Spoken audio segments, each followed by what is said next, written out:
To be someone who is sort of the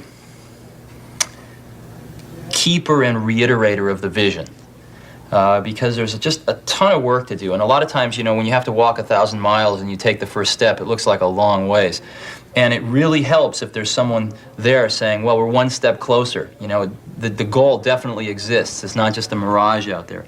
So some insights and some fundamentally different experiences which I thought might be very beneficial to their lives because of this germ of an idea a few years ago. And that's an incredible feeling.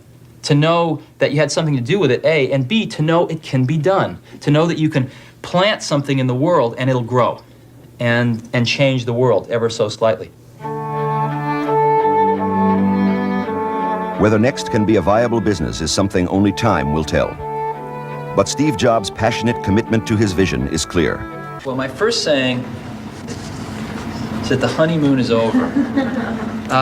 All of those wonderful things that we got for just being are now sort of just old news. We are like every other startup. We've been a company now for 6 months. And yes, you could say that, well, we had a lawsuit for 4 of those months and we had this and that.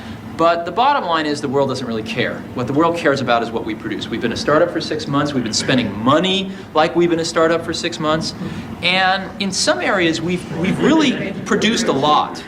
We've got a lot to show for 6 months in some areas. In other areas, we don't have a lot to show for 6 months. So I hope that throughout this retreat, we tend to make sure that our feet are on the ground and we realize that we're going to be judged like every other startup from here on out, and that is by what our product is and how timely we bring it to market. So you can kick yourself in the butt, but I guess now's the time to change. And one of the things I don't see is, I don't see it myself, I don't see it in enough of the rest of us, is I don't see that startup hustle. In other words, if we zoom out at the big picture, it would be a shame to have lost the war because we won a few battles. And I sort of feel like I and some of the rest of us are concentrating too much on the smaller battles. We have to keep and we're not keeping the war in perspective. And the war is called survival. The war is called not run out of money until we get our product on the market. Some insights and some fundamentally different experiences which I thought might be very beneficial to their lives because of this germ of an idea a few years ago. And that's an incredible feeling.